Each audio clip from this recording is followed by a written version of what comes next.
بچه ها من داشتم حرف می‌زدن داشتم ویدیو می‌گرفتم. حواستون بود؟ استاد از ویدیوهایی که داریم میشه آپلود کرد؟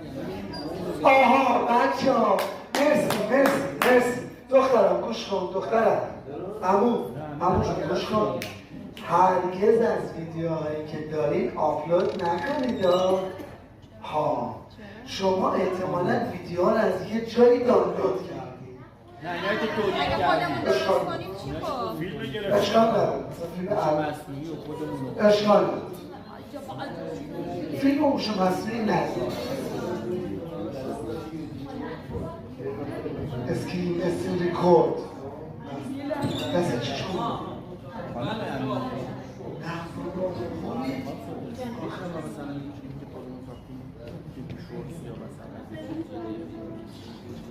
ما رو داشت تو ویدیو در دست یا